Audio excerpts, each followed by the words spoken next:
Após o parto eu tremendo perguntei onde estava meu filho, a sogra sorriu com desdém e disse já está com a nova mãe dele. Olá a todos. Aproveitem esses momentos de relaxamento enquanto assistem. Cadê a menina? Onde está minha filha? Lúcia sussurrou, o corpo todo exausto como se tivesse atravessado uma tempestade. Seus olhos se abriram lentamente sob a luz branca e ofuscante do quarto do hospital. A respiração era entrecortada, sua barriga estava vazia, mas ao lado dela não havia o choro de um bebê, nem o calor de um corpinho pequeno. A criança já foi levada, Lúcia, uma voz fria e familiar soou do pé da cama.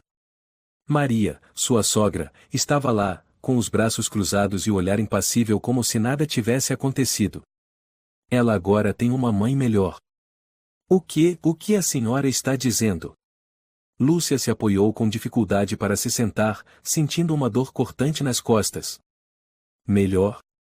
Como assim? É minha filha, eu acabei de dar à luz. Sim, você a deu à luz. Mas essa criança precisa de um lar estável, de uma mãe de verdade, não de uma garota sempre cansada, ansiosa e incapaz de cuidar de si mesma. A senhora está louca. Lúcia gritou, o rosto pálido e sem cor. Cadê minha filha?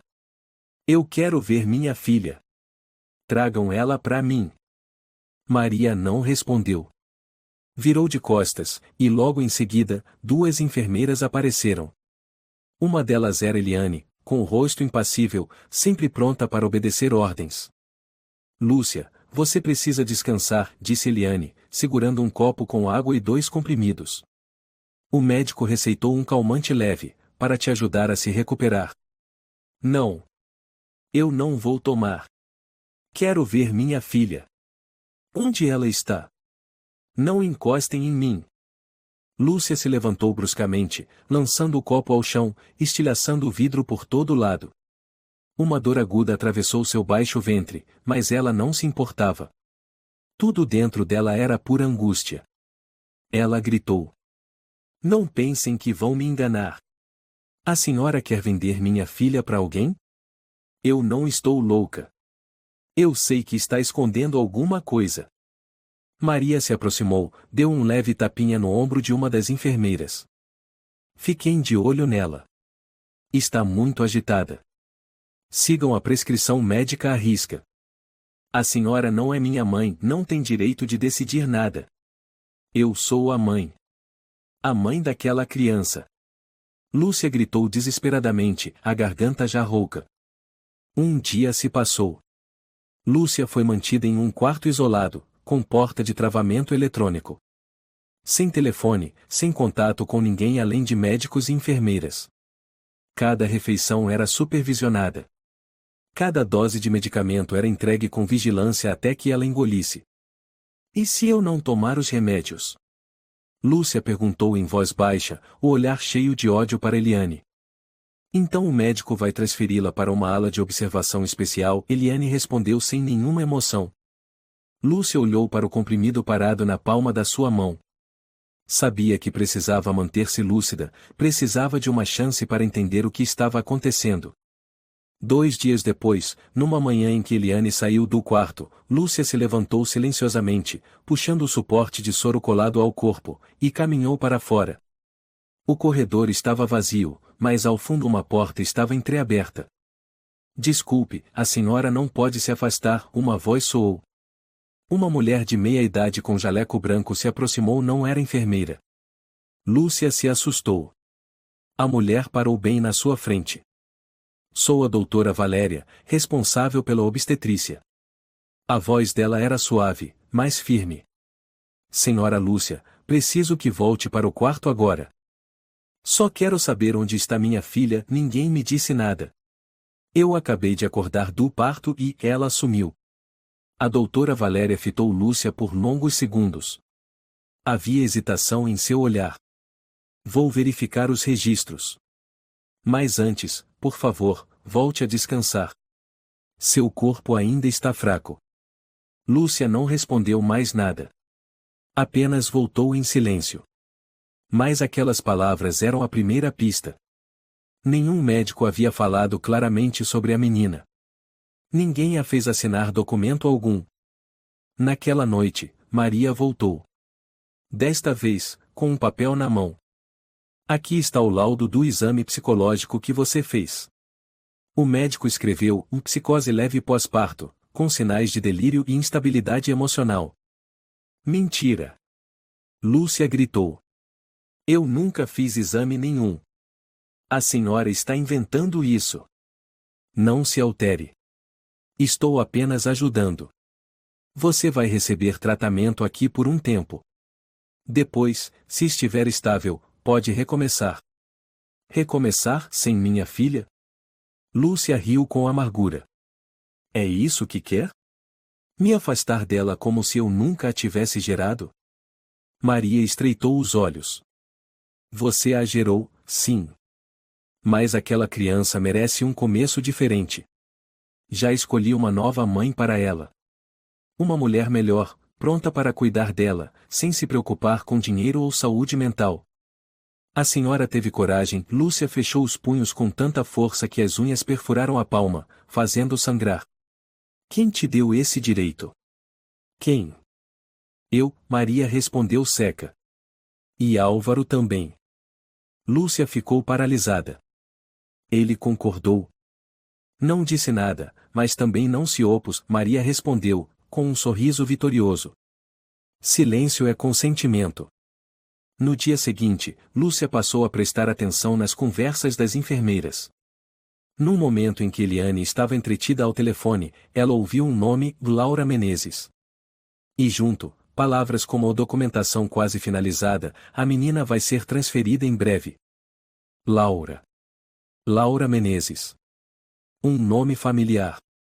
Uma velha amiga de Maria, que havia comparecido à festa de aniversário de Álvaro no ano passado.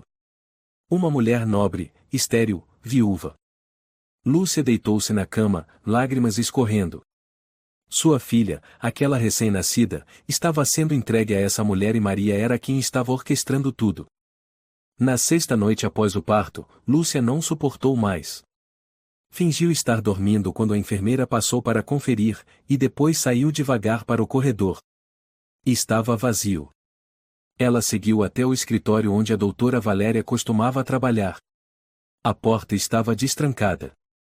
Ela ligou o computador, o coração disparado, e começou a vasculhar por qualquer arquivo. Numa pasta sem nome, viu um documento intitulado Via Igreja, Adoção. Antes que pudesse abrir, a luz se acendeu. O que está fazendo aqui? A voz de Maria soou às suas costas. Lúcia se virou, em choque. A criança é minha. A senhora não tem o direito de dar ela para ninguém. Maria avançou e deu-lhe um tapa tão forte que Lúcia caiu para trás, batendo a cabeça na quina da mesa. Você não é mãe. É só uma parideira, uma máquina quebrada e desequilibrada. Não tente recuperar nada. Lúcia ficou ali caída, com as lágrimas molhando o travesseiro. Sem força para revidar. Mas dentro dela, ainda queimava uma chama pequena. Ana. Ela não ficaria calada. Ela sussurrou, com sangue no canto da boca. Ana, já sabe, a senhora não vai vencer. Lúcia, por que está usando esse vestido para sair? Maria estava parada na porta, os olhos examinando o vestido florido e claro que Lúcia tinha escolhido para o encontro com a amiga. É só um vestido de verão, está calor hoje, Lúcia respondeu. Alças finas, tecido transparente? Vai se exibir para quem? Nesta casa não aceitamos esse tipo de roupa. Eu só vou encontrar a Laura e o André no café. Então os convide para virem aqui. Não precisa sair. Lúcia mordeu os lábios, apertando a alça da bolsa. Álvaro, que estava no escritório, ouviu a discussão e apareceu na porta, com o senho franzido. O que está acontecendo? Só queria sair um pouco, encontrar amigos. Lúcia se virou para o marido, com um olhar suplicante. Que roupa é essa? Se for ficar em casa, pode usar algo mais simples. Não precisa se arrumar tanto, disse Álvaro, e voltou ao escritório sem ouvir a resposta. Maria sorriu, vitoriosa. Aproximou-se, pegou o vestido das mãos de Lúcia. Vou ficar com isso. Amanhã levo para doação. Mulheres decentes não precisam disso. Depois do casamento, Lúcia se mudou para a casa da família de Álvaro, em Campinas. No início, achava Maria uma sogra um pouco rígida, mas gentil. Mas bastaram algumas semanas para perceber que estava enganada. Amanhã você não precisa mais trabalhar, Maria disse durante o jantar. Já liguei na empresa pedindo sua demissão. O quê? Lúcia ficou atônita. Eu não concordei com isso. Mulher casada deve cuidar da casa. Não tem por que sair para trabalhar e se cansar. O Álvaro pode sustentar vocês. Eu não acho que a Lúcia deva deixar o emprego, mãe, Álvaro disse em voz baixa. Maria lançou um olhar cortante para o filho. Você quer que sua esposa fique o dia todo cercada por colegas homens? Ou é porque você não quer que ela tenha tempo para cuidar de você? Lúcia virou-se para Álvaro, esperando que ele dissesse algo. Mas ele apenas continuou comendo em silêncio. Pouco tempo depois, Maria começou a intervir em todos os detalhes. Os horários em que Lúcia podia sair tinham que ser avisados com antecedência. O cardápio das refeições era decidido por Maria. Até cortar o cabelo ou pintar as unhas precisava ser o autorizado. Numa tarde, quando Lúcia voltou do salão de beleza onde tinha ido com André, encontrou Maria sentada na sala com uma mulher mais velha. Lúcia chegou, disse Maria, sem nem olhar para ela. Dona Teresa veio nos visitar. Já a cumprimentou? Lúcia abaixou a cabeça com educação. Boa tarde, senhora. Dona Teresa sorriu. Você é a esposa do Álvaro? Parece muito doce. Mas mulheres doces demais são fáceis de serem levadas por essas modas vulgares de hoje em dia. Lúcia sorriu sem graça. Só fui fazer o cabelo, senhora. Essa cor clara no cabelo e não combina com uma boa esposa, acrescentou Maria, ainda encarando fixamente. Quando Lúcia anunciou que estava grávida, Álvaro a abraçou com alegria. Mas Maria apenas observou de longe, os olhos calculando algo. Tem que fazer um exame imediatamente, ela disse. Hoje em dia as mulheres são espertas e nunca se sabe. Lúcia ficou paralisada. A senhora está insinuando que eu traí seu filho? Só quero ter certeza das coisas. Na minha família não aceitamos nada obscuro. Álvaro inicialmente recusou, mas depois de muitas insistências de Maria, acabou levando a esposa para fazer um teste de DNA. Lúcia ficou sentada na sala do laboratório, com lágrimas de humilhação escorrendo pelo rosto. À medida que a barriga crescia, Maria começou a escolher por conta própria o hospital e o obstetra. Ela fez contato direto com uma clínica privada, sem consultar Lúcia. Quero ser atendida no hospital municipal, minha amiga trabalha lá, e disse Lúcia, com a mão sobre a barriga. Você não tem conhecimento suficiente para escolher, respondeu Maria friamente. Eu trabalhei na área da saúde. Sei qual é o melhor lugar. Mas é meu filho, eu quero. O meu filho, Álvaro, está diretamente envolvido. Eu o pari, eu o criei, e agora meu neto também precisa ser bem cuidado. Você só precisa obedecer. Lúcia apertou as mãos. Naquele momento, ela percebeu que, para Maria, ela era apenas uma barriga de aluguel. Certo dia, quando a gravidez estava com 7 meses, Lúcia tentou convencer Álvaro a sair com ela. Faz tempo que não saímos juntos, estou me sentindo sufocada. Mamãe pediu que eu a ajudasse a organizar os documentos da casa hoje. Descansa um pouco. Tudo é o mamãe disse, mamãe precisa. E eu? Eu não conto? Álvaro a encarou, irritado. Mamãe já é idosa. Você deveria compreender. Lúcia caiu em prantos. Não conseguia mais viver daquele jeito. Ela tentou fugir. Numa manhã, enquanto Maria estava no mercado, arrumou algumas roupas, documentos e saiu caminhando até o ponto de ônibus. Mas assim que chegou lá, o celular tocou. Lúcia, disse Maria, com a voz seca. O que pensa que está fazendo? Eu só queria tomar um pouco de ar, só isso. Você saiu de casa sem pedir permissão? Instalei câmeras pelos corredores. Acha que eu não sabia?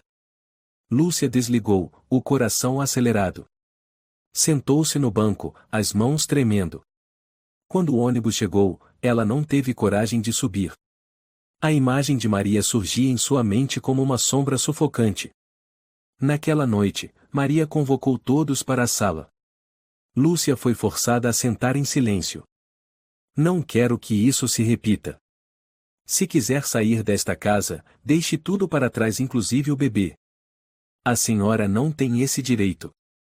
Tenta ir, tenta. Vamos ver se alguém acredita em você. Uma moça sem profissão, sem dinheiro, grávida e chorando como uma louca. Você acha que a sociedade vai ficar do seu lado? Álvaro não disse nada. Sentado como uma estátua, os olhos voltados para o chão. A partir daí, Lúcia passou a viver como um fantasma. Cada dia se repetia, cheio de angústia e a sensação constante de estar sendo vigiada. Sua barriga crescia, e cada leve chute do bebê a fazia chorar. Ela queria que seu filho nascesse cercado de amor. Mas como amar, quando a própria mãe é tratada como prisioneira? Numa noite, com Maria dormindo, Lúcia saiu do quarto e ligou o computador de Álvaro. Na caixa de entrada, viu um e-mail estranho, confirmação de adoção e Laura Menezes. Ela clicou. O documento trazia o nome completo da criança, data prevista do nascimento, nome do pai, Álvaro, nome da mãe, Laura. Lúcia ficou em choque. Seu nome não constava em nenhum lugar do formulário. A porta se abriu. Álvaro entrou e a viu no computador. O que você está fazendo? Lúcia virou-se, os olhos marejados. Você vai mesmo fazer isso? Dar o meu filho para outra pessoa? Eu sou a mãe, Álvaro.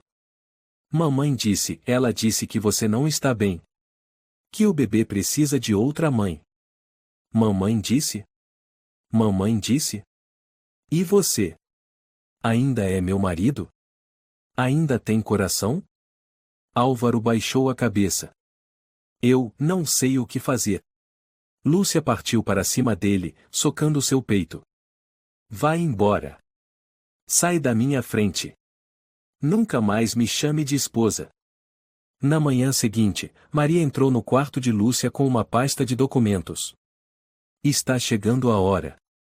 Já escolhi o médico. A sala de parto está pronta. Não. Eu vou escolher. Você não tem esse direito. Até a lei está do meu lado. Você não tem capacidade de ser mãe. E eu vou provar isso. Lúcia caiu sentada na cama, com o olhar perdido. Não sabia por quanto tempo ainda aguentaria. Mas lá no fundo, ainda havia uma voz. Ana.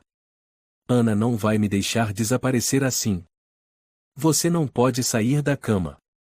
Já falei quantas vezes, Lúcia? Eliane empurrou a porta com força, o rosto tão frio como sempre.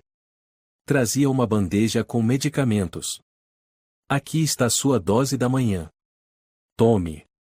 Eu não preciso de remédio. Eu preciso da minha filha. Lúcia estava encolhida na cama, os olhos fundos, agarrada no lençol. Você foi diagnosticada com psicose pós-parto. Não complique mais as coisas. Eu não estou louca, só estou com saudade. Só quero ouvir o choro dela, só uma vez. Eliane colocou a bandeja sobre a mesa e suspirou. Cada mãe aqui passa por momentos difíceis. Mas se quiser se recuperar, tem que colaborar. Tome o remédio. Lúcia virou o rosto para a parede, lágrimas escorrendo no travesseiro. Mais um dia naquela sala branca, silenciosa demais. Sem janelas abertas, sem luz natural, sem visitas. Apenas Eliane, alguns médicos estranhos e Maria. Naquela tarde, Maria trouxe um prato de sopa quente. Lúcia virou o rosto, sem tocá-lo. Vai fazer greve de fome? Maria colocou o prato na mesa. Sem comer, como vai ter forças para continuar chorando? Não estou com fome. Saia do meu quarto. Seu quarto? Maria riu. Isto aqui é um hospital que eu financio.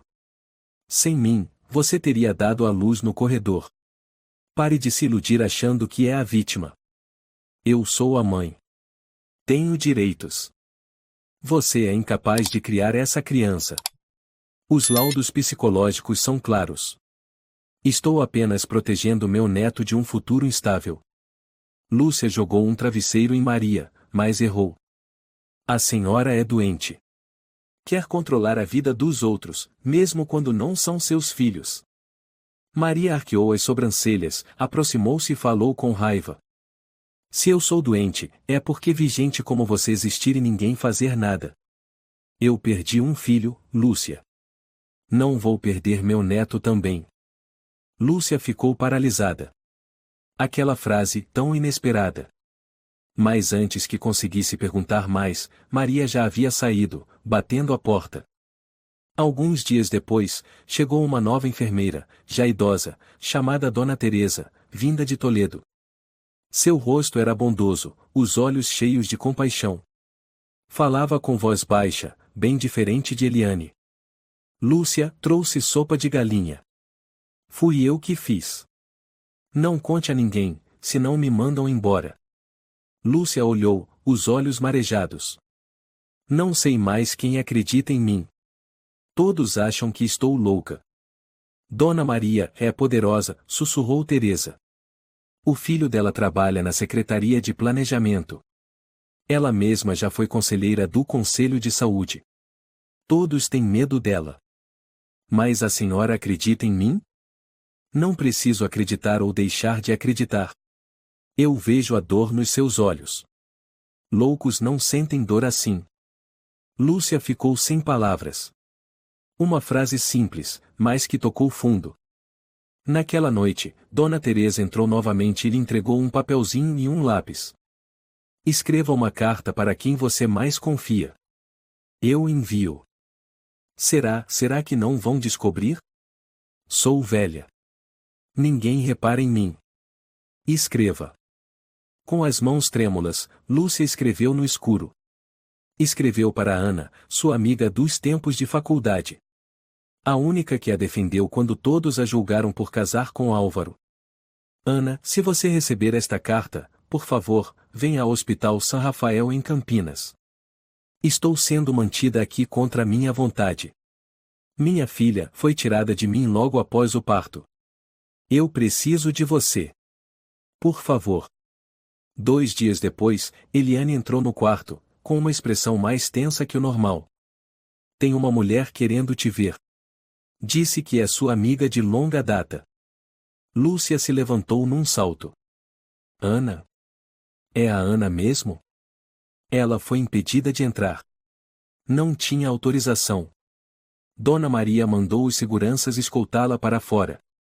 Lúcia correu até Eliane, segurando sua mão com força. Por favor, deixe eu vê-la. Só por 5 minutos. Eliane afastou sua mão com frieza. Você precisa tomar seu remédio. Não é hora de receber visitas. A porta se fechou. Lúcia escorregou até o chão, batendo a mão contra a parede. Ana veio. Ela veio mesmo. Por favor, não me abandone. Do lado de fora do hospital, Ana avançava furiosa até a recepção de segurança. Eu sou responsável legal da Lúcia. Ela me mandou uma carta pedindo socorro. Não temos como verificar isso, respondeu o segurança. Ela está em tratamento sob ordens médicas. Não pode receber visitas. Ela não tem nenhum problema psicológico. Está sendo mantida em cárcere. Vou chamar a polícia. Imediatamente, Maria apareceu. Senhorita Ana, entendo sua preocupação. Mas Lúcia está em um estado muito delicado. Ela imagina coisas. Chegou a chamar uma boneca de filha. Por isso precisa de cuidados. Ana a encarou com raiva. Não acredito em nada do que a senhora diz. Se Lúcia fosse louca, como teria escrito uma carta? Como lembraria do meu endereço em Horizonte? Pessoas com delírios são muito inteligentes. Podem até escrever romances. Ana pegou o celular. Eu voltarei. E da próxima vez, não virei sozinha. Lá dentro, Dona Teresa entregou a Lúcia um pequeno bilhete. Ana veio. Dona Maria não deixou ela entrar. Mas ela prometeu que não vai desistir. Lúcia apertou o bilhete contra o peito, murmurando. Ela veio mesmo. Ela não acha que eu sou louca. Maria começou a apertar ainda mais o cerco. Agora, Lúcia não podia sair nem para ir ao banheiro. As janelas foram cobertas. O monitor fetal foi desligado. Eliane vigiava noite e dia, e os medicamentos eram supervisionados rigorosamente. Numa manhã, Eliane apareceu com um comprimido diferente. O médico trocou sua medicação. Esta dose é mais forte, vai te acalmar melhor. Lúcia olhou para o comprimido azul. Havia algo errado. Ela fingiu engolir, depois virou o rosto. Assim que Eliane saiu do quarto, Lúcia retirou o comprimido debaixo da língua e o escondeu no travesseiro. Estava aprendendo a sobreviver naquele inferno. Dona Teresa apareceu no plantão da noite. Lúcia entregou-lhe o comprimido. Estão aumentando a dose. Querem me deixar sedada, sem consciência. Vou guardar isso. Se for necessário, envio para seu advogado. Tenho alguma chance, Dona Teresa? Se Ana encontrar ajuda, sim. Mas será preciso provas. Lúcia assentiu. Vou tentar encontrar. Não vou deixar eles roubarem meu bebê. Outra noite, quando Eliane saiu para atender o telefone, Lúcia esgueirou-se pelo corredor silencioso. Avistou uma sala desconhecida, cheia de arquivos. A porta estava destrancada. Ela entrou, as mãos tremendo ao abrir gavetas. Em uma pasta chamada Adoção 2025, encontrou um documento com o nome de Laura Menezes. Era o formulário de adoção do próprio filho. Antes que pudesse escondê-lo na roupa, a porta se abriu. O que você está fazendo aqui? Era Eliane. Seu olhar era afiado como uma lâmina. Eu só fui ao banheiro. Esta é a sala dos médicos. Você está invadindo. Eu só quero saber onde está meu filho. Eliane arrancou o papel da mão dela e a puxou para fora. Aquela noite, Lúcia recebeu uma injeção estranha. Tudo ficou turvo. Mesmo no delírio, ela ouviu Maria sussurrar em seu ouvido. Você não vai lembrar de nada. Amanhã de manhã, será só um corpo vazio. Na manhã seguinte, Lúcia acordou com dor de cabeça intensa. Mas na cabeceira da cama havia um papelzinho. A letra era trêmula, mas clara, e não desista. Ana está voltando com um médico. Lúcia chorou. Apertou o bilhete como um amuleto sagrado naquele inferno branco. Precisamos conversar, Lúcia. Dona Teresa apareceu na porta, com um semblante mais sério que o normal. Acabei de ouvir Eliane falando com Maria.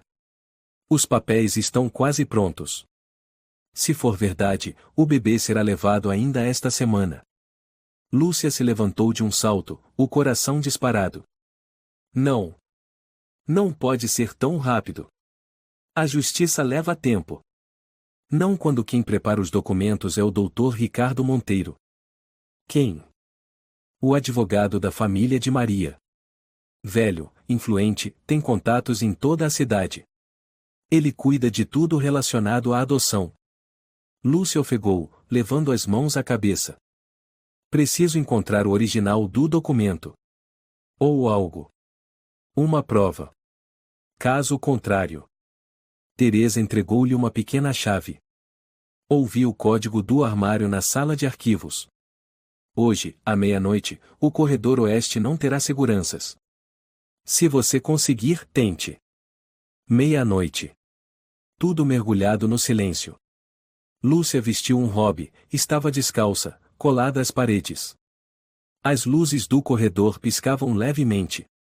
O som de saltos altos ecoou e depois desapareceu. Ela chegou à sala com a placa Arquivo Médico.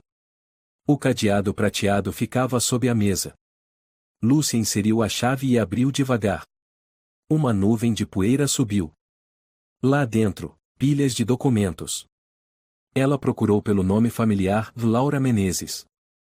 E então, em uma pasta grossa, ela encontrou: adoção provisória de Lúcia Munhoz Álvaro Rocha. Requerente, Laura Menezes. O papel tinha um selo vermelho. A data de assinatura era de 3 dias atrás. Quem assinava no lugar da mãe de Maria G. de Munhoz? Lúcia ficou imóvel. Não tem nem minha assinatura. Como ela teve coragem? Ela tirou um celular escondido no hobby, um aparelho que Teresa lhe emprestou de um paciente antigo. Com mãos trêmulas, ativou a câmera e gravou todo o conteúdo, linha por linha. Acabou de guardar o celular quando... O que está fazendo aqui? Eliane.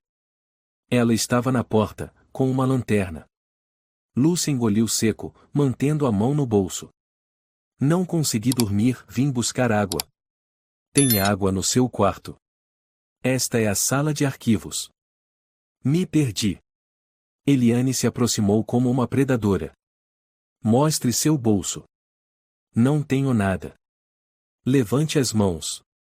Lúcia recuou, mas Eliane puxou seu hobby com força. O celular caiu no chão, a tela ainda acesa. Eliane pegou, abriu o vídeo rapidamente. Seu rosto escureceu. Você está destruindo tudo o que Maria planejou. Estou protegendo meu filho. Lúcia gritou. Não assinei nada. Isso é ilegal. Loucos não têm direitos legais. Eliane empurrou Lúcia ao chão. A testa dela bateu no canto da mesa, sangrando. Mesmo tonta, Lúcia viu Eliane sair levando o celular. Na manhã seguinte, Lúcia teve os pulsos amarrados com tiras de tecido. Um novo médico apareceu, um homem grisalho de jaleco branco. Senhora Lúcia, sou o Dr. Helena. Você precisará de tratamento especial pelos próximos dias. Eu não preciso de tratamento. Quero falar com meu advogado. Quero fazer uma ligação. Segundo os documentos que recebi, seu estado mental é instável.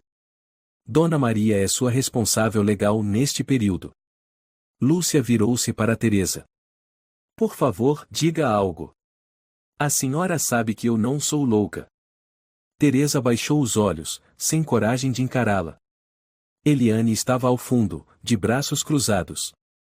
À tarde, Maria entrou no quarto. Sentou-se ao lado da cama, mais silenciosa que o habitual. Você bagunçou tudo. Mas felizmente, consegui arrumar a tempo. Você não tem esse direito. Lúcia gritou. Eu sou a mãe. Mãe? Uma mulher que grava vídeos ilegalmente no meio da noite, foge da enfermaria, invade arquivos? Você se transformou numa doente. Eu só quero ficar com meu filho. Não. Você quer possuí-lo, por egoísmo, por orgulho ferido. E eu? Eu quero protegê-lo. Sabe por quê? Lúcia ficou em silêncio. Porque eu perdi uma filha. Uma menininha. Tinha apenas 3 meses. Virei as costas por alguns minutos e quando voltei, ela já não respirava. Morte por sufocamento com o cobertor. Eu matei minha filha. Lúcia arregalou os olhos. A senhora. Não peço perdão. Mas jurei que, se tivesse outra chance, não deixaria nenhuma criança sofrer por negligência. Minha neta é essa segunda chance. Lúcia chorou. A senhora está tirando minha única chance. Estou entregando essa chance a quem merece. Dona Teresa voltou à noite. Seu rosto estava tenso. Não consegui salvar o celular. Eliane apagou tudo. Não tem problema. Eu vi. Não vou esquecer o nome da adotante, a data, o selo. Vou escrever tudo. Ana ainda não voltou. Tenho medo de que Maria tenha mandado alguém vigiá-la. Ana não vai desistir. Ela vai encontrar um jeito. No dia seguinte, Lúcia ouviu sussurros no corredor. Aproximou-se da porta. Eliane estava conversando com um homem. Dr. Ricardo Monteiro já enviou os papéis para o serviço social. Se ninguém contestar em 72 horas, a adoção será oficializada. Não se preocupe, respondeu Eliane. Lúcia está isolada agora. Ninguém consegue vê-la. Ninguém ousa falar por ela. Lúcia caiu em total desespero. 3 dias. Apenas 3 dias e sua filha seria entregue a Laura, uma mulher que ela nunca viu, nunca conheceu. Deitada encolhida, os olhos vazios fitando o teto, ela ouvia na cabeça as palavras de Maria ecoando. Você é só uma máquina de parir. Uma máquina que não merece ser mãe. Naquela noite, pela primeira vez, Lúcia pensou em pôr fim a tudo. Mas então, um leve toque soou na porta. Era Teresa. Em sua mão, um pequeno pedaço de papel azul claro. Lúcia o abriu. Letra apressada. Ana foi ao tribunal. E ela não foi sozinha. Lúcia agarrou a mão de Teresa e sussurrou. Me ajude, só mais uma vez. Leve-me até a doutora Valéria. Eu não vou desistir. A tentativa de fuga tinha falhado. O celular fora confiscado, as provas apagadas. Mas o mais importante permanecia, a memória e a vontade de Lúcia. E do lado de fora do hospital, Ana estava voltando. Não só com amor, mas com a lei. Preciso falar com o juiz responsável pelo processo de adoção da menina chamada Sofia Munhoz. A mãe é Lúcia Munhoz. Ana estava diante da recepção na prefeitura de Campinas, segurando com força a pasta com os documentos. A mulher atrás do balcão a olhou com cansaço. Você tem uma procuração assinada pela mãe da criança? Ela está sendo mantida em um hospital privado contra a vontade. Não tem meios de contato. Aqui está a carta escrita por Lúcia. Carta escrita à mão não basta. Você precisa de reconhecimento de firma. Ela é uma vítima. Está sendo sedada à força, sem acesso a um advogado. Se eu virar as costas, a vida do bebê será decidida por uma assinatura forjada. Desculpe. Não posso fazer mais nada. Ana apertou os lábios, virou-se e saiu. No pátio do tribunal, pegou o celular e ligou. Valéria, sou eu. Preciso de ajuda. Tentei pelo hospital, pelo tribunal, mas Maria tem contatos demais. A voz da doutora Valéria soou baixa, mas firme. Eu sei. Maria foi do Conselho de Saúde. É influente. Mas eu tenho registros internos. Gravei ela conversando com o hospital. Pode servir como prova. Então a senhora acredita na Lúcia? Eu acredito no instinto. E no olhar de uma mãe quando tiram seu filho. Naquela tarde, Ana encontrou-se com Valéria em um café discreto. Preciso da sua ajuda para ver Lúcia. De qualquer forma. Tenho que tirá-la de lá, ou ao menos impedir Maria de concluir a adoção. Valéria tirou um pendrive da bolsa. Esta é a gravação que retirei do sistema interno. No dia em que Lúcia deu à luz, Maria chamou a enfermeira-chefe e disse claramente: a mãe da criança não está em condições, eu assinarei tudo por ela. Quando a enfermeira perguntou se devia esperar Lúcia se recuperar, Maria respondeu: não precisa. Ela não vai lembrar de nada mesmo. Ana olhou para Valéria, os olhos marejados. A senhora sabe que isso é um crime, não sabe? Sei. Mas não é suficiente para processar. Precisamos que Lúcia esteja consciente e confirme tudo. Então preciso que a senhora me ajude a chegar até ela. Valéria assentiu. Vou organizar. Mas terá que ser sutil. Eliane e Maria estão atentas. Na manhã seguinte, Valéria entrou na sala de reuniões do hospital com Eliane e Maria. Uma organização de Horizonte quer observar nosso método de apoio pós-parto. Sugiro que escolhemos uma paciente internada para contato. Não pode ser a Lúcia, disse Eliane. Ela está instável. É justamente por isso que querem observá-la. Devemos mostrar como tratamos casos psiquiátricos com humanidade. Maria estreitou os olhos. Quem lidera essa equipe? Uma mulher chamada Ana Bezerra, respondeu Valéria, séria. Eliane olhou para Maria. Após alguns segundos, ela assentiu. Está bem. Mas quero estar presente. Naquela tarde, Ana entrou no quarto de Lúcia disfarçada como membro da equipe de avaliação médica. Um crachá falso no peito, Ana B. coordenadora sanitária. Maria estava sentada ao fundo, pernas cruzadas, olhar cortante. Lúcia estava na cama, pálida. Seu olhar se iluminou ao ver Ana. Ana tentou manter a voz firme. Olá, Lúcia. Estou aqui para avaliar o suporte emocional no pós-parto. Pode compartilhar como se sente durante o tratamento? Lúcia olhou ao redor. Eliane estava perto da porta. Maria ergueu as sobrancelhas. Ela respondeu baixo. Aqui tudo é branco, o ar é frio, as noites são longas e não tem ninguém para perguntar nada. Ana assentiu, sem tirar os olhos dela. Você teve contato com sua filha? Lúcia baixou a cabeça.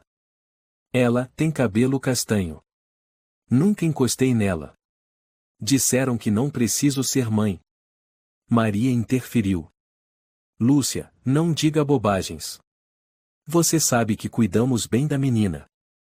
Ana olhou fixamente para Lúcia e sussurrou como brisa. Se tiver algo para me dizer, basta dizer meu nome. Eu vou entender. Lúcia assentiu levemente, a voz quase inaudível. Ana, não vá embora, outra vez. Do lado de fora, Ana foi direto ao escritório da advogada licenciada Ramos, especializada na defesa de direitos das mulheres. Você está enfrentando Maria G. de Munhoz? Ramos ergueu as sobrancelhas. A mulher com 3 netos em colégios caros e marido ex-senador? Não me importo com quem ela é, sei que Lúcia está detida ilegalmente. Tenho a gravação da doutora Valéria. E Lúcia acaba de descrever a filha, mesmo nunca tendo visto. Preciso de uma testemunha interna. A enfermeira Teresa. Certo. Me encontre amanhã. Hoje à noite, enviarei uma petição para suspender o processo de adoção. Se não entregarem o original dos documentos em 24 horas, levaremos o caso à mídia. Na manhã seguinte, Maria recebeu a petição. Jogou o maço de folhas com força sobre a mesa. Quem se atreveu? Quem se atreveu a mandar isso para o meu hospital? Eliane, trêmula. Pode ter sido a Ana, ontem ela. Valéria. Maria rugiu. Você está do lado delas, não está? Você deixou Ana entrar aqui. Valéria respondeu com calma. Segui o protocolo hospitalar. Eles são uma equipe de observação autorizada. Maria virou-se para Eliane. Prepare os documentos. Mandem a menina para Laura imediatamente. Não vou esperar mais. Mas a petição exige a suspensão de todas as ações relacionadas à adoção. Não me importo. Monteiro cuidará da parte legal.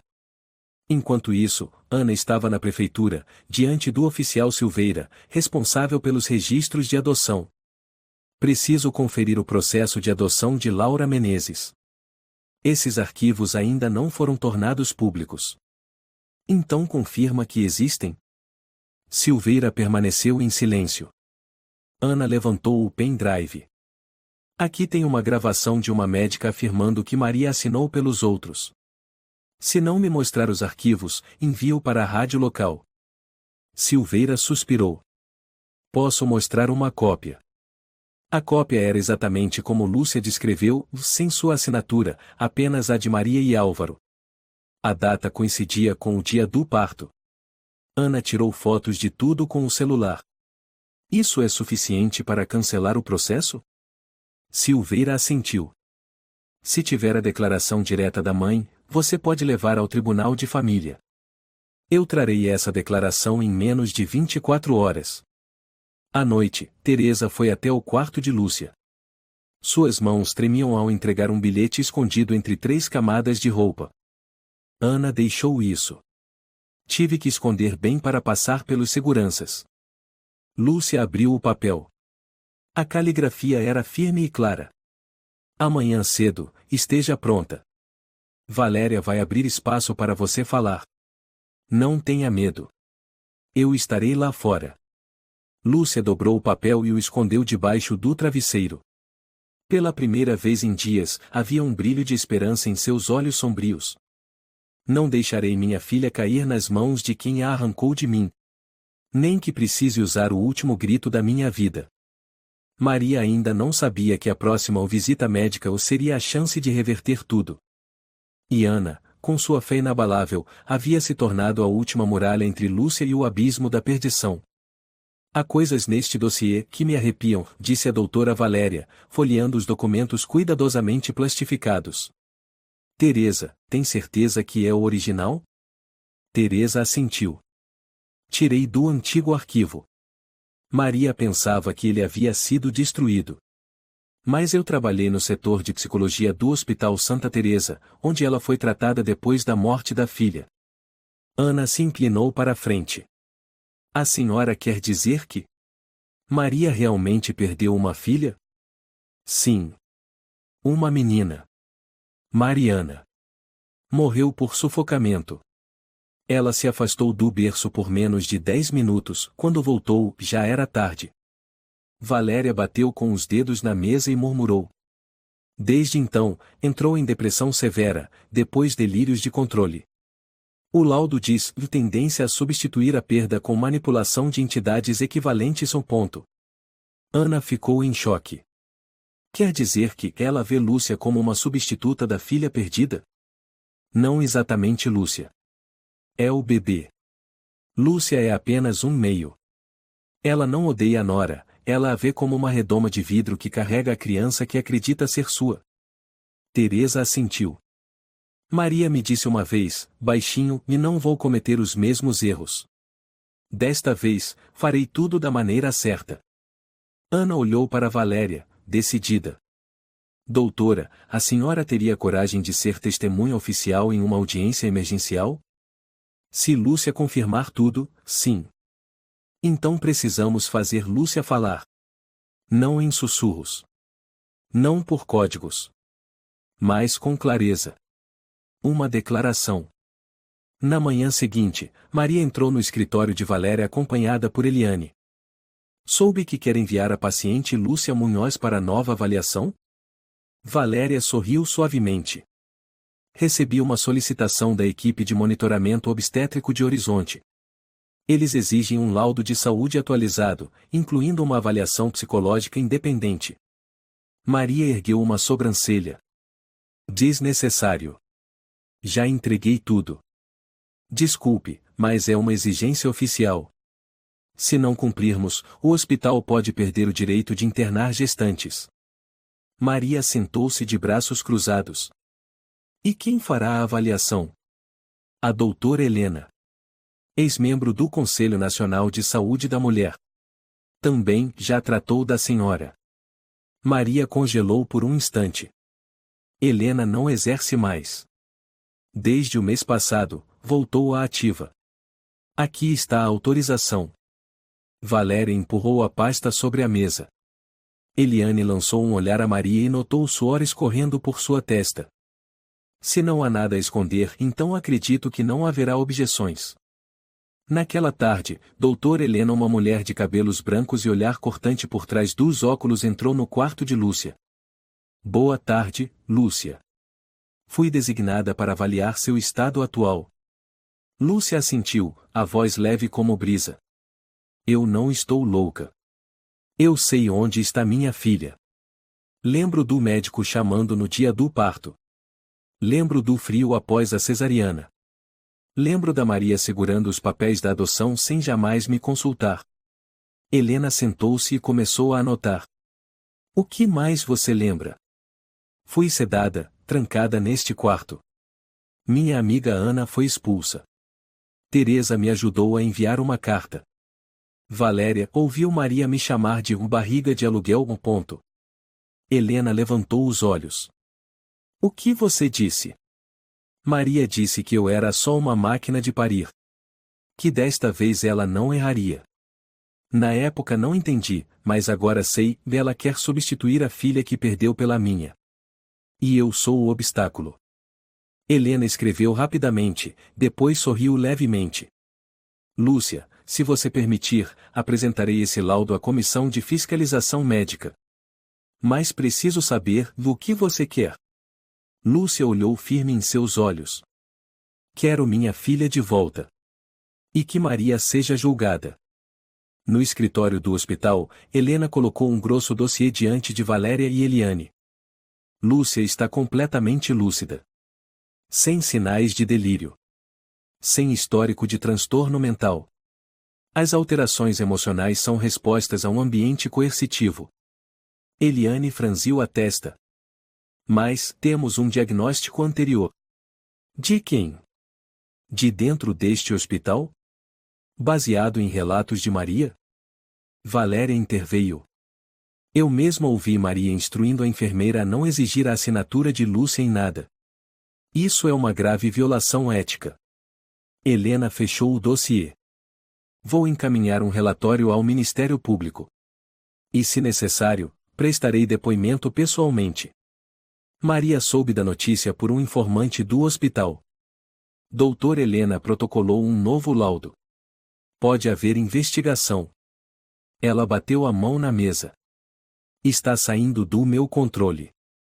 Eliane tremia. Acho que devíamos suspender a entrega da menina. Esperar as coisas esfriarem. Suspender. Você acha que vou desistir? Maria sussurrou. Perdi Mariana. Não vou perder outra. Não desta vez. Mas Valéria, Ana, Teresa estão se unindo. Se isso for a imprensa, então temos que agir antes que possam falar. Naquela noite, Maria ligou para Monteiro. Acelere o processo de adoção.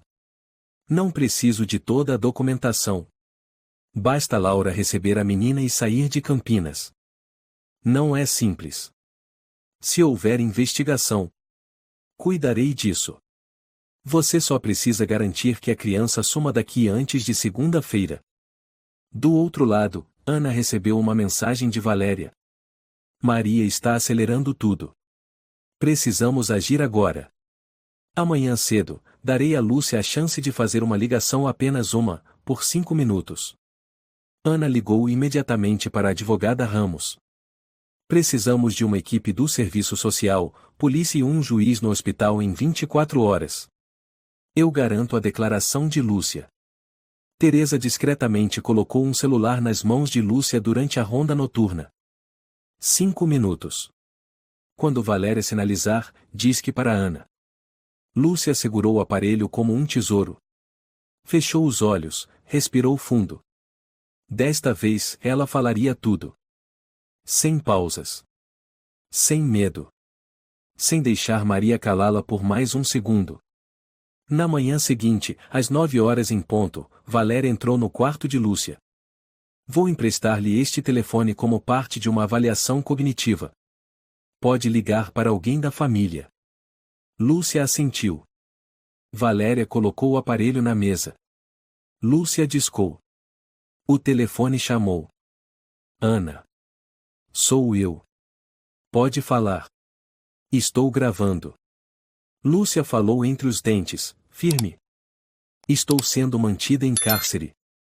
Maria assinou os documentos de adoção por mim. Nunca vi minha filha. Fui forçada a tomar remédios, proibida de sair. Sou a mãe biológica e não autorizo ninguém a tirar minha filha de mim. Batidas urgentes na porta. Era Eliane.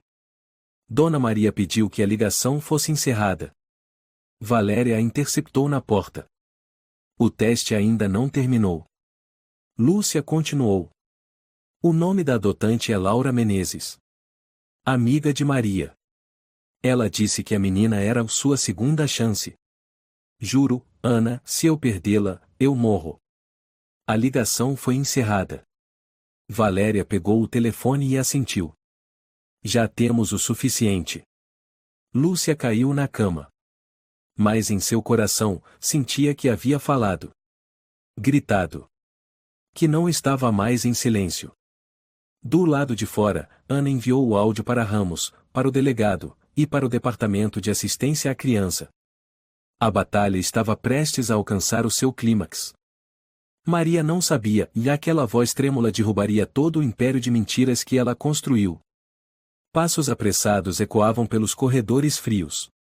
A luz branca refletia o rosto tenso da doutora Valéria. Ao lado dela, um policial de uniforme agente Torres e uma mulher de cabelos curtos e óculos, o oficial Silveira do Serviço de Assistência Social. Torres sussurrou. Temos 30 minutos. Se Maria conseguir interferir com alguém lá de cima, podem nos barrar a qualquer momento. Valéria assentiu. Avisei para trocarem o turno. Eliane não está hoje. Teresa vai ajudar. Silveira apertava o dossiê nas mãos. Está tudo pronto. Se Lúcia confirmar, suspendemos a guarda de Maria na hora. No quarto, Lúcia estava sentada ao lado da pequena janela pela primeira vez aberta desde seu confinamento. O vento frio entrava, trazendo a sensação de que o fim estava próximo. A porta se abriu. Teresa apareceu com um sorriso nervoso. Lúcia, tem gente querendo falar com você. Logo atrás, entraram Valéria, Torres e Silveira. Lúcia se levantou de um salto.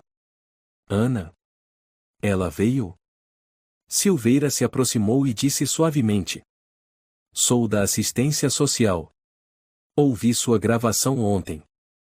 Estamos investigando atos ilegais que violam seus direitos de mãe. Está pronta para testemunhar? Lúcia assentiu, a voz firme como pedra. Vou contar tudo. No escritório do hospital, Maria estava analisando documentos quando o telefone tocou. Estamos realizando uma inspeção emergencial sobre tutela de recém-nascidos, disse Torres do outro lado da linha. O quê? Inspeção? Com base em qual ordem? Maria rosnou. Mandado do Tribunal de Família de Campinas. Com base em gravação da mãe biológica e laudo psicológico independente. Temos aprovação oficial. Ninguém entra neste hospital sem minha permissão. Desculpe, senhora. Não precisamos da sua permissão. Maria imediatamente ligou para Monteiro. Eles chegaram. Polícia, assistência social. Tem mandado. Você disse que eu teria 72 horas. Mal passaram 36. Não quero ouvir reclamações. Ligue agora para o juiz Molins.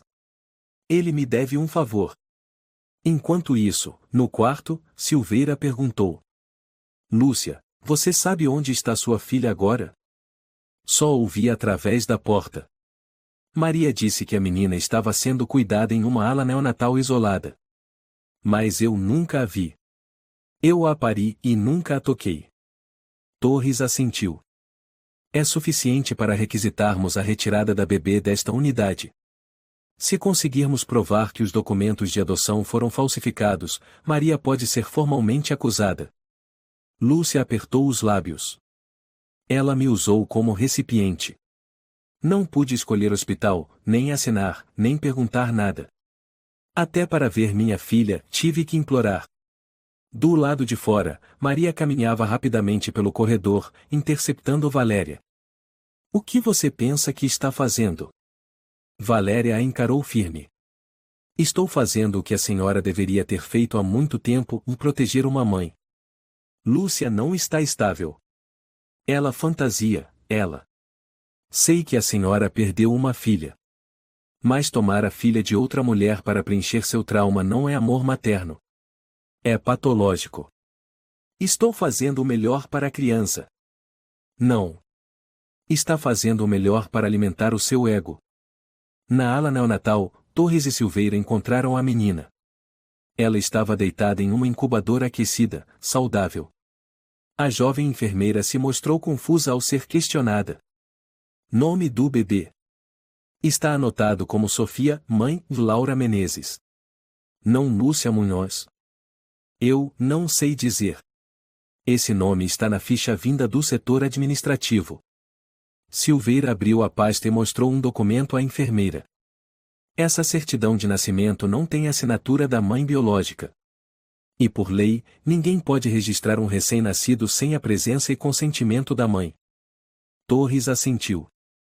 Vamos tirar a bebê do hospital e entregá-la provisoriamente à assistência social. O mandado já foi emitido. Lúcia foi levada à ala neonatal por uma entrada lateral. Valéria andava ao lado, com a mão no ombro dela. Tem certeza? Nunca estive tão certa. A porta se abriu. Lúcia entrou. Seu olhar percorreu as incubadoras. E então, parou. Ali estava ela. Um ser pequenino, olhos fechados, boquinha cerrada, as mãozinhas encolhidas sob o cobertor cor-de-rosa. Lúcia desabou em lágrimas. Você está aqui, mamãe está aqui. Torres assentiu. Você tem direito de segurar sua filha. Agora. Tremendo, Lúcia recebeu a bebê da enfermeira. Apertou-a contra o peito, sentindo o perfume adocicado da pele. Sofia, mamãe chegou, ninguém mais vai tirar você de mim.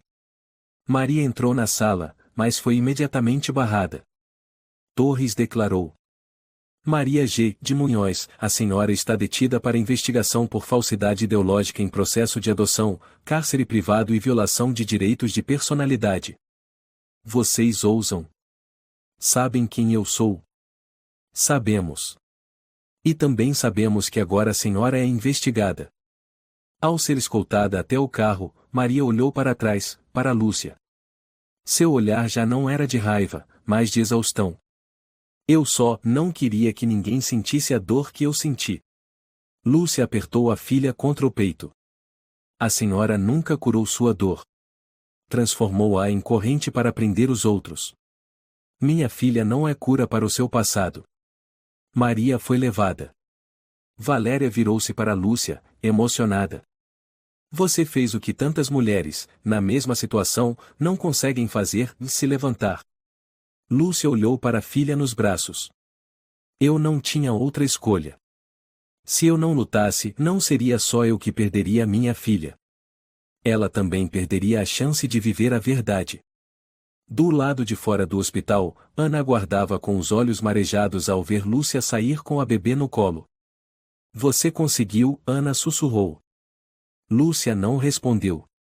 Apenas correu até ela, abraçando-a com um braço, o outro ainda firme segurando Sofia. Torres disse a Silveira. Agora é oficial, a bebê Sofia Munhoz foi devolvida à guarda de sua mãe biológica. A tutela de Maria Munhoz está suspensa até julgamento. Silveira registrou. Entrega da criança realizada com sucesso. Início do processo de regularização da guarda para Lúcia Munhoz. Naquela tarde, em um quartinho simples organizado por Valéria, Lúcia colocou Sofia em um bercinho improvisado, sem tirar os olhos do rostinho delicado da filha. Teresa entrou, trazendo uma bandeja com chá. Você conseguiu. E essa menina vai crescer sabendo que tem uma mãe que não se curvou. Lúcia sorriu pela primeira vez após tantos dias de lágrimas. Sabe, Dona Teresa? No instante em que toquei minha filha, eu me senti viva de novo. Como se todas as feridas desaparecessem naquele segundo. No hospital, o quarto onde Lúcia fora mantida estava vazio. A cama limpa. A tinta branca nas paredes em silêncio. Mas lá fora, o choro suave de uma criança ecoava na tarde morna. Um choro que já não era abafado por mentiras ou correntes.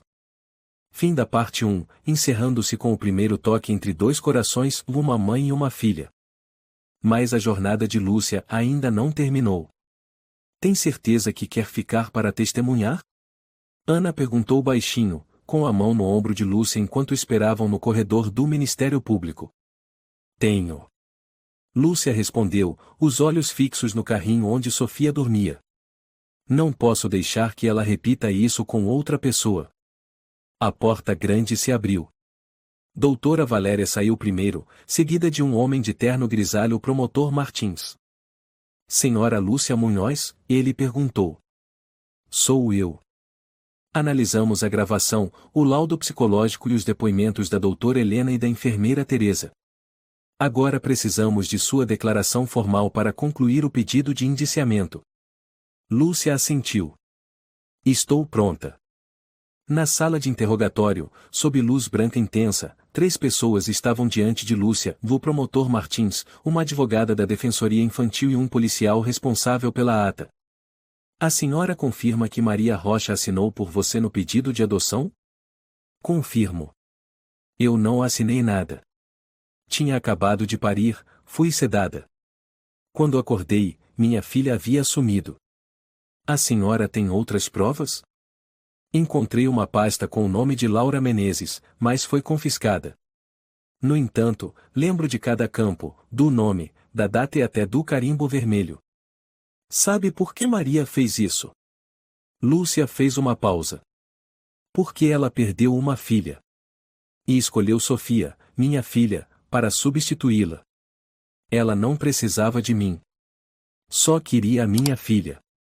A senhora está disposta a encarar Maria em audiência? Lúcia olhou firme. Se for preciso, repetirei palavra por palavra diante de todos os juízes. Valéria esperava por Lúcia do lado de fora, com um copo de café frio nas mãos. Você foi incrível. Ainda estou tremendo.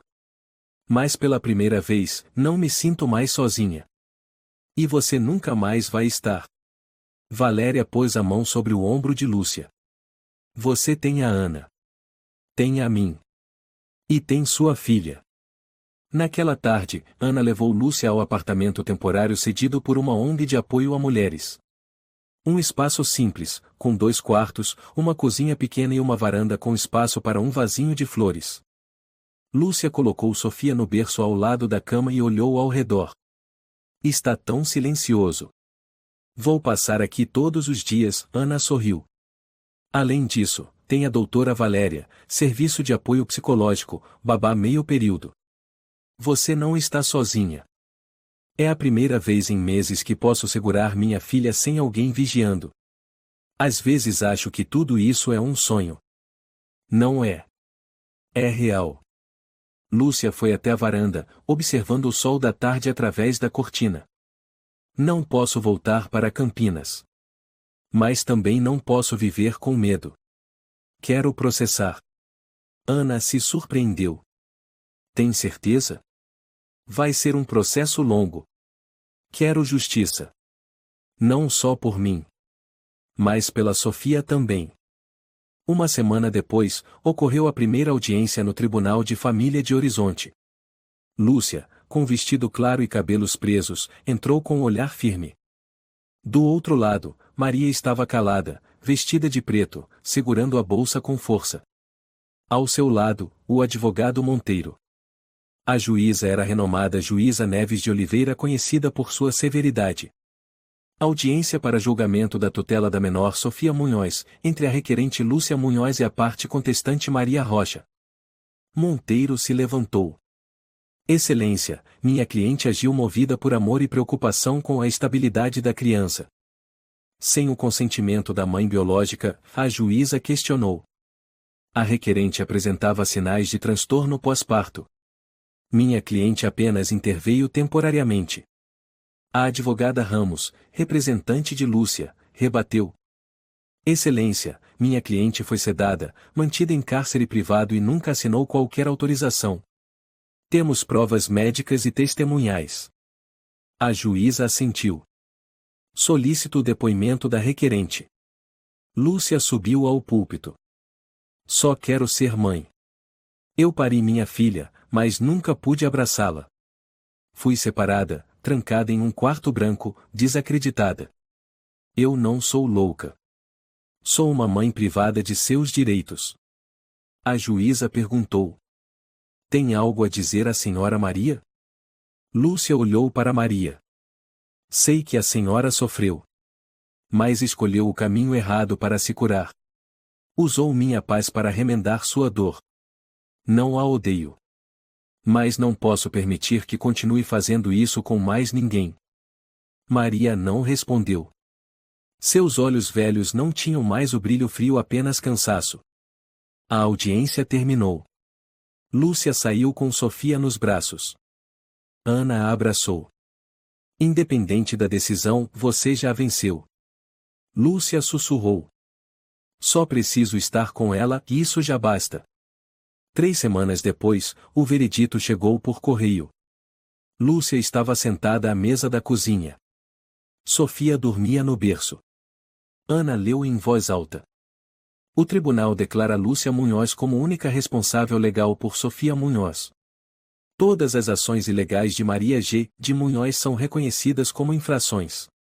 O caso será encaminhado ao Ministério Público para sanções penais. Lúcia não disse nada. Apenas assentiu, os olhos marejados. Ana segurou sua mão. Isso é justiça. Não só uma vitória legal, mas justiça. Naquela noite, Maria estava sozinha em sua casa fria em Campinas. As molduras antigas nas paredes, de Mariana, Álvaro, um retrato de casamento de Lúcia pendurado torto. A porta se abriu. Álvaro entrou, com algumas correspondências na mão. Soube da notícia. A mãe perdeu o processo. Maria não se virou. Todos viraram as costas para mim. Ninguém virou as costas. Foi a senhora quem afastou todo mundo. Você também me odeia? Álvaro suspirou. Eu já nem sei mais quem a senhora é. Em Horizonte, Lúcia saiu na varanda. Lá fora, chovia fininho. Ela segurava Sofia enrolada em uma manta rosa. Está vendo, filha? Está chovendo. Mamãe costumava ter medo de chuva. Mas agora eu a acho linda. Sofia balbuciou algumas sílabas e riu. Lúcia beijou a testa da filha.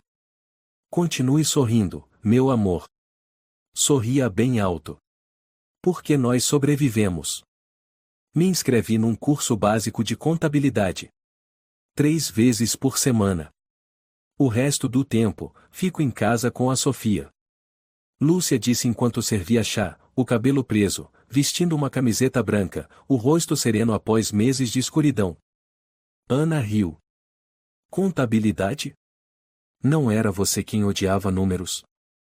Preciso de um trabalho estável. Com uma filha, toda decisão precisa ser prática. Mas não se esqueça de sonhar. Você desenhava tão bem. Talvez eu volte a desenhar quando ela dormir uma noite inteira. As duas riram baixinho. No quarto, Sofia fez um som suave. Ana se levantou. Vou cuidar dela. Você tem aquela reunião com a orientadora vocacional, lembra? Lembro. Você é minha segunda parteira. Ana piscou. Sempre pronta para ser madrinha. No Centro de Apoio à Mulher Independente, Lúcia conheceu Dona Clara, uma mulher de cabelo cacheado, óculos e sorriso gentil. Seu histórico está bem completo. Você tem diploma em comunicação, trabalhou com relações públicas, depois parou por conta do casamento? Sim. Depois disso, não me deixaram mais trabalhar. Clara assentiu, sem perguntar mais. Você anotou que quer estudar contabilidade. Por que essa área? Porque quero ter controle da minha vida. Preciso de habilidades práticas, fáceis de empregar. E, quem sabe um dia, abrir uma papelaria de convites de casamento. Clara sorriu. Acho um plano excelente. Você está dando os primeiros passos certos. O mais importante é não deixar que os traumas antigos determinem seu futuro. Lúcia olhou para baixo, hesitante. Ainda sinto medo de passos fortes, portas batendo, gritos frios. Não sei quando isso vai passar. Não precisa passar. Você só precisa aprender a se levantar toda vez que eles vierem. Naquela noite, Ana apareceu com uma sacola de brinquedos e livros infantis. Um presente para nossa pequena princesa, os seus primeiros livros. Lúcia abraçou Ana. Eu te devo tanto. Você não me deve nada. Foi você quem me mostrou que aquilo que eu achava impossível é real, uma mãe aparentemente frágil pode virar uma guerreira.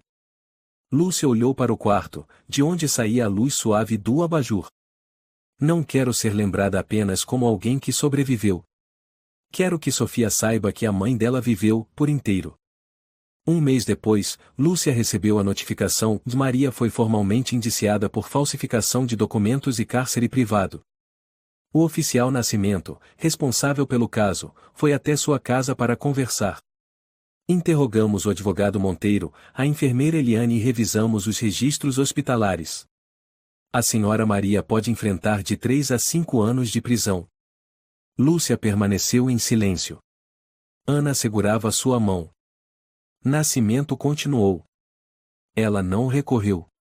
Nem pediu redução de pena. Parece que sabia que isso ia acontecer. Lúcia perguntou.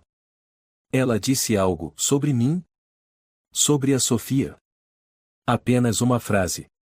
Diga à menina que me perdoe. Lúcia virou o rosto. Uma lágrima escorreu, sem dor como se estivesse liberando algo. Naquela noite, ao embalar Sofia, Lúcia sussurrou.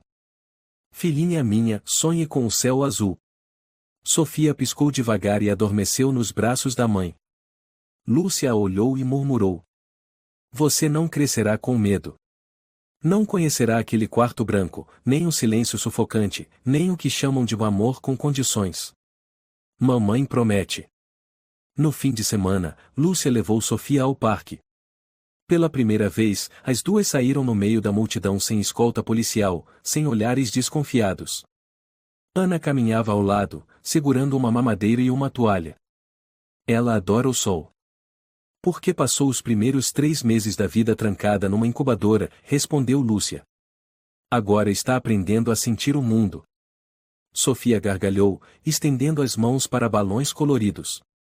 Lúcia olhou para aquele sorriso, com os olhos cheios d'água. Esse é o primeiro sorriso, fora da escuridão. No fim do mês, no centro comunitário, Valéria organizou um pequeno encontro com mulheres que já haviam sido atendidas. Lúcia foi convidada a falar. Ela ficou diante de mais de 20 mulheres, cada uma com sua história, sua cicatriz. Um dia, eu acreditei que, se eu fosse quieta, obediente, paciente, eu seria amada. Mas estava errada. O amor de verdade nunca exige que a gente anule quem é. Aplausos ecoaram. Lúcia continuou. Se você está em um quarto sem janelas, onde ninguém acredita em você, ainda há uma saída. Ela começa com um pedido de ajuda. Com o gesto de pegar a mão de quem veio te resgatar, como eu peguei a de Ana, da doutora Valéria e a minha própria. Valéria limpou uma lágrima. Ana baixou a cabeça, escondendo um sorriso trêmulo. Naquela noite, Lúcia escreveu em seu diário pela primeira vez em quase um ano. Hoje, minha filha sorriu. Não por acaso, não por cócegas, mas porque ela estava verdadeiramente feliz. Isso prova que a dor pode ser curada. Não com esquecimento, mas com coragem, amor e perdão. Maria foi transferida para o Presídio Campinas número 3. Durante a detenção, escreveu uma carta enviada para o endereço de Ana, pedindo que entregasse a Lúcia. Lúcia só abriu depois de muitos dias de hesitação. Lúcia. Não espero perdão. Só quero dizer que, ao ver você com a bebê, Mariana deixou de ser um fantasma e virou algo liberto. Obrigada por fazer o que eu não tive coragem de manter essa criança ao seu lado, e amá-la de verdade. Maria. Lúcia dobrou a carta e a guardou numa caixinha de madeira. Ana perguntou. Você ainda odeia ela? Não mais. Porque se eu continuar odiando, serei igual a ela. 1 ano depois. Lúcia estava atrás do balcão da pequena loja O Sorriso da Sofia, especializada em convites, decoração de festas e lembrancinhas que ela mesma inaugurou. Valéria entrou com um buquê de flores. Vim comemorar a inauguração. E encomendar os convites de aniversário da minha neta. Lúcia a abraçou com força. Obrigada por ter acreditado em mim. Mesmo quando eu não conseguia acreditar em mim mesma. Valéria sorriu. Mulheres podem se despedaçar. Mas quando se recompõem, brilham ainda mais. No fim da tarde, Lúcia fechou a loja e buscou Sofia na escola. A menina correu até ela, com os cabelos amarrados e um ursinho nos braços. Mamãe. Lúcia a ergueu no colo. O que aprendeu hoje? Desenho. Desenhei eu e a mamãe. Me mostra. Sofia tirou da mochila um desenho cheio de cores. Um coração gigante, e dentro dele duas pessoas de mãos dadas. Uma grande, outra pequena. Lúcia a abraçou, com os olhos marejados. É o desenho mais lindo da minha vida. O céu de horizonte se tingia com os tons do pôr do sol. Entre as risadas infantis e o som distante dos carros, Lúcia caminhava devagar para casa. Não havia mais quarto branco. Nem amarras. Nem quem lhe tirasse o direito de amar. Só restavam ela uma mãe e Sofia uma menina renascida. Desta vez, em liberdade. A história de Lúcia transmite uma lição profunda sobre a força da maternidade, a resiliência e a busca por justiça. Mesmo ferida, ela não se rendeu, lutou para recuperar sua filha, seu direito de ser mãe e sua dignidade. Ela nos lembra que o silêncio diante da injustiça perpetua o mal. Com fé, apoio e coragem para falar, os mais vulneráveis também podem vencer. Perdoar não é fraqueza. É o caminho para seguir em frente com o coração leve e um novo futuro. Se você gostou desta história, convidamos você a dar um like e se inscrever em nosso canal. Seu apoio nos motiva a continuar trazendo histórias comoventes quase todos os dias. Estamos muito agradecidos pelo seu apoio. Até breve.